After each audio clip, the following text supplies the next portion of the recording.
So welcome back to your biology channel. So today we are dealing with the chapter the endocrine glands. ठीक है, तो endocrine glands इस chapter में हम कुछ बॉडी में रिलीज हुए हॉर्मोन्स के बारे में डिस्कस करेंगे. ठीक है, तो अब ये हॉर्मोन्स क्या होता है? Now the hormones are the chemical messengers. ठीक है, जो कुछ स्पेसिफिक फंक्शंस कंप्लीट करता है. ठीक है, alongside with the nervous system. ठीक है, different activities are related with the hormones. ठीक है, तो hormones first of all are divided into two parts. ठीक है, the exocrine and the endocrine hormones. ठीक है, तो exocrine hormones are the hormones which are secreted by the exocrine glands. Now exocrine glands का speciality क्या होता है? All of those have channels to port the hormones to the targeted organs, right? तो अब endocrine glands का मामला क्या है? The endocrine glands which secretes the endocrine hormones pour the hormones directly into the bloodstream. ठीक है, उन लोगों को कोई चैनल्स की जरूरत नहीं होता. Now first of all तो हार्मोन और हार्मोन्स और नर्वस सिस्टम में थोड़ा सा कुछ डिफरेंसेस है, तो वो जान लेते हैं. Endocrine hormones are act much slower than the nerve impulses. ठीक है, सेकंड इसका जो इफेक्ट है वो लॉन्ग लास्टिंग होता है. ठीक है, while the nerve impulses are only short lived. ठीक है, then it is a very slow process, जबकि जो nerve impulses का कंडक्शन होता है वो बहुत फास्टर प्रोसेस होता है. राइट, तो नाउ इतने डिफरेंसेस काफी है. I'll attach the others with the notes. ठीक है, तो now first then this move on with the endocrine glands. The first endocrine gland we will discuss is the adrenal glands. ठीक है, now adrenal glands तुमने कहीं सुना होगा, I hope. Obviously जो हमने parasympathetic and sympathetic nervous system पढ़ा था नर्वस सिस्टम वाले चैप्टर में, तो वो कौन कंट्रोल करता था? Adrenal gland. राइट, तो फिर से हम एड्रिनल ग्लैंड को थोड़ा सा डिटेल्स में पढ़ते हैं. ठीक है, तो द एड्रिनल ग्लैंड्स जो कि एक समोसा टाइप का शेप का ग्लैंड होता है, हमारे किडनी के ऊपर प्रेजेंट होता है, तो that is divided into two parts, the adrenal medulla and the adrenal cortex. Now the adrenal medulla secrets adrenaline. ठीक है, जो parasympathetic and sympathetic nervous system को कंट्रोल करता था. तो हमने पढ़ा था कि adrenaline increases the heartbeat, blood supply, oxygen supply and many more things. ठीक है, तो इसके डिटेल्स में हम ज्यादा कुछ जरूरत नहीं है. ठीक है, तो now the new thing is the adrenal cortex which releases the hormones known as cortisone. ठीक है, now the cortisone hormone is divided into two types. Those are the mineralocorticoids and the glucocorticoids. Now the mineralocorticoids is related with the mineral metabolism inside our body, mainly Na plus और K plus, that is the sodium और potassium metabolism के time पे ये काम आता है. ठीक है, next comes the glucocorticoids. Glucocorticoids का मेन काम क्या है? It increases the blood glucose level. ठीक है, it also helps in fat and protein metabolism. मतलब fat and protein metabolism के रेट को ये बढ़ा देता है. Next, it also help in the salt and water balance of the body. कभी-कभी the glucocorticoids also acts as the sex hormones, sometimes only. Okay, good. Now we will discuss about the hyposecretion and hypersecretion of the hormones secreted by the adrenal cortex. ठीक है, तो hyposecretion मतलब जो थोड़ा कम secret होगा और हाइपरसिक्रेशन मतलब अगर ज्यादा सीक्रेट होता है. तो हाइपोसिक्रेशन के वक्त क्या होता है? एडिसन्स डिजीज होता है. ठीक है, तो एडिसन डिजीज का सिम्टम्स क्या होता है? एक तो energy loss, nausea, skin pigmentation and hypoglycaemia. ठीक है, हाइपोग्लाइसेमिया मतलब क्या होता है? ब्लड में जो जब लो शुगर लेवल हो जाता है तब उसे हाइपोग्लाइसेमिया कहते हैं. और कुछ और भी होता है, जैसे कि वेट लॉस भी हो सकता है. ओके, नाउ हाइपर सिक्रीशन में क्या होता है, हाइपर सिक्रीशन की वजह से कशिंग सिंड्रोम होता है। कशिंग सिंड्रोम का सिम्टम्स क्या होता है, उसका सिम्टम कुछ ऐसा है कि हाइपरग्लाइसेमिया होता है। Now what is hyperglycemia? Obviously it is the increased level of blood sugar, ठीक है।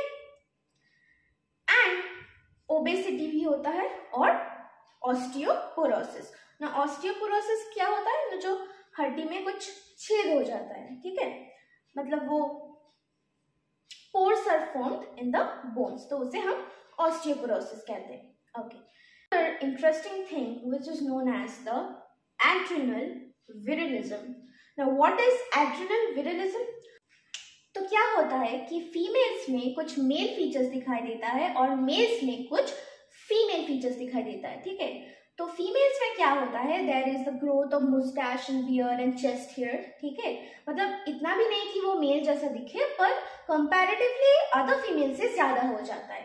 एंड मेल्स में there is the development of breast, ठीक है, good. Next we will move on with the pancreas.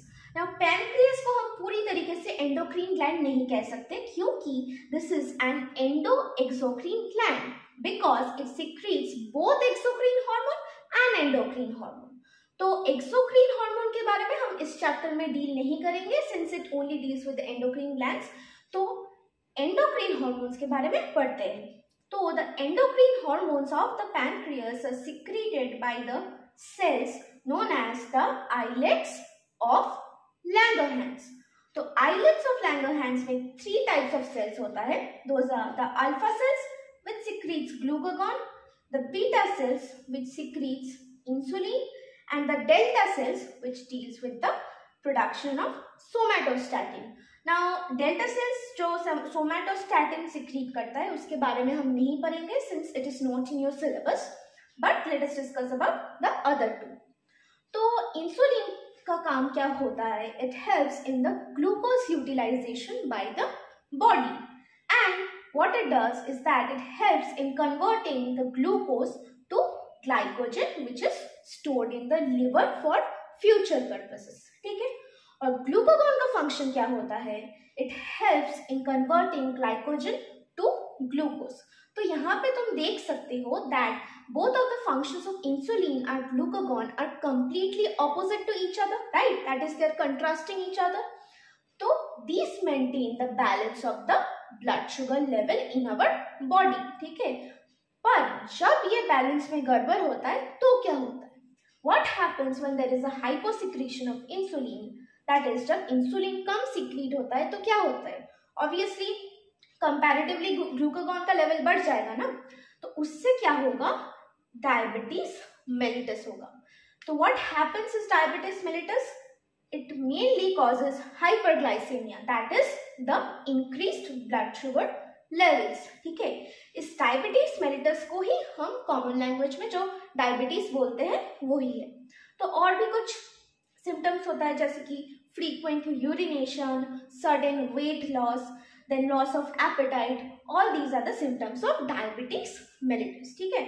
Sometimes it can also lead to the damaging of the kidneys, ठीक है। Okay, now what happens during the hyper secretion of the insulin.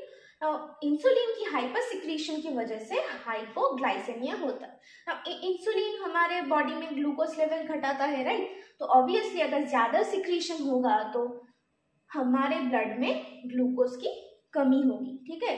तो उसके वजह से कभी कभी a person can also go two comma, obviously which is terrifying, right.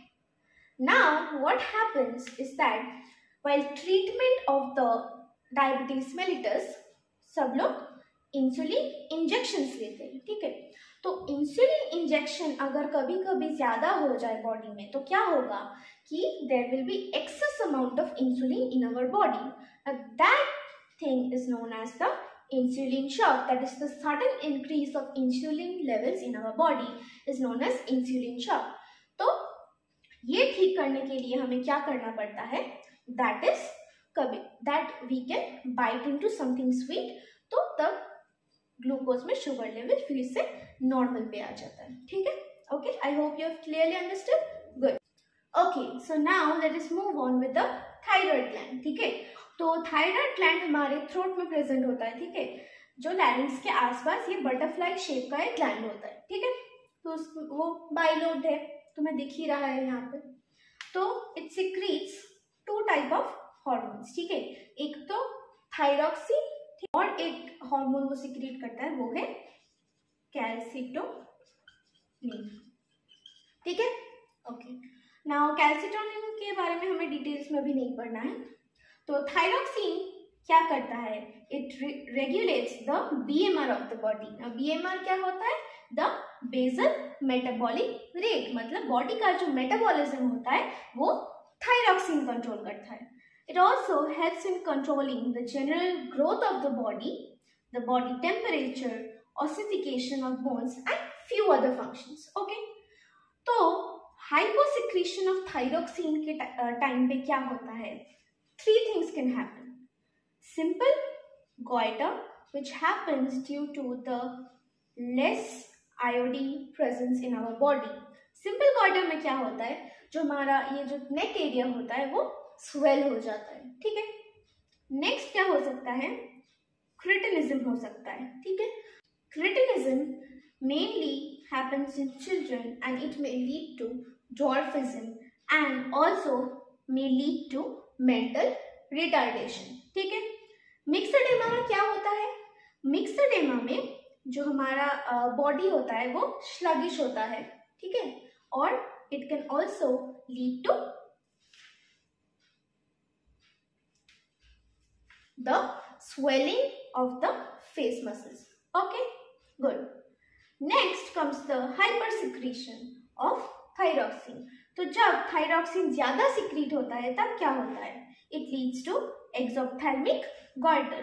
Now exophthalmic goiter में क्या होता है, it may lead to the increase in the metabolism rate, ठीक है, आईज भी ऐसे प्रोट्रूडेड हो सकता है, then it can also lead to normal goitres, ठीक है, फिर शॉर्ट ब्रेथ होता है, हार्ट बीट बढ़ जाता है, all are these the symptoms of the exophthalmic goitre. Okay, now after completing the thyroid gland we will move on with the pituitary gland.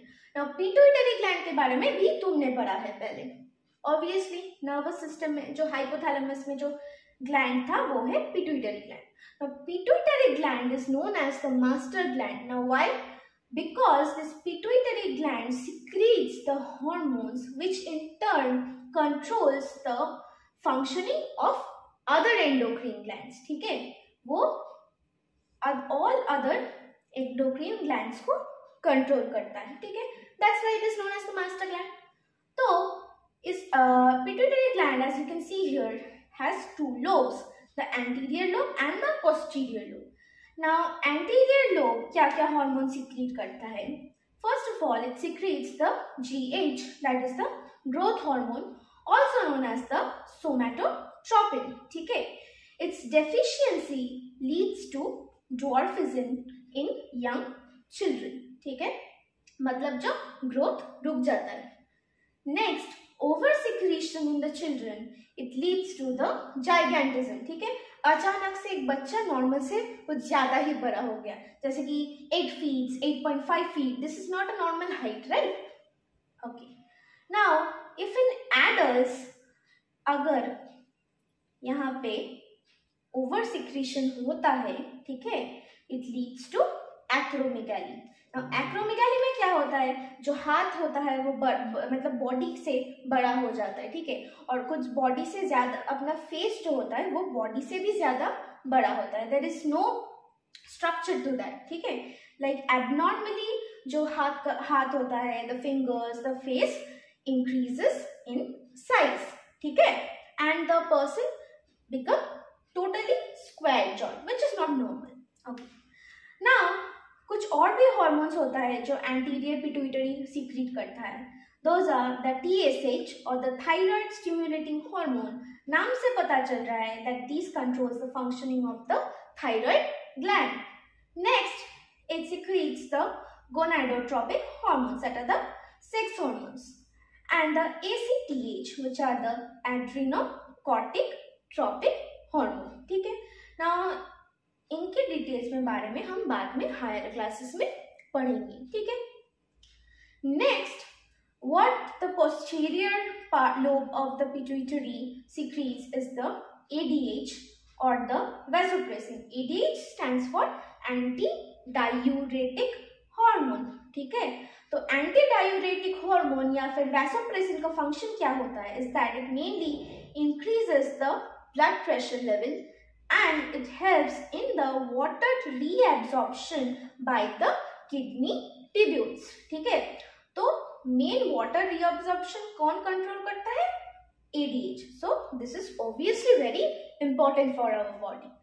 Now, what the deficiency of this ADH hormone causes is that it causes diabetes insipidus, ठीक है। तो इस diabetes को हम normally जो market में हम diabetes कहते हैं वो नहीं है, बट दिस डायबिटीज insipidus क्या होता है इसमें? It leads to the loss of water from our body, ठीक है। And it also leads to frequent urination. Obviously, loss of water through frequent urination या फिर through excessive sweat ही होगा, ठीक है। Now, this posterior part releases another hormone, which is the oxytocin hormone, ठीक है। Now, the oxytocin hormone leads to the contraction of the uterus, ठीक है, during the pregnancy, which ultimately leads to the childbirth, ठीक है। It also helps in the ejaculation of milk during the pregnancy, ठीक है। I hope you have clearly understood. Now, इन चारों को छोड़ के और 3 endocrine glands होता है. Those are the thymus gland, the parathyroid gland and the gonads, right? तो उन तीनों के बारे में हम हायर क्लासेस में पढ़ेंगे क्योंकि वो तीनों अभी तुम्हारे सिलेबस में नहीं है, ठीक है। तो with this we end the discussion related to endocrine glands and the chapter, ठीक है। I hope तुम्हें कॉन्सेप्ट समझने में कोई भी प्रॉब्लम नहीं हुआ है, तो मैं नोट्स भी दे दूंगी तुम्हें। तो या थैंक यू फॉर कमिंग।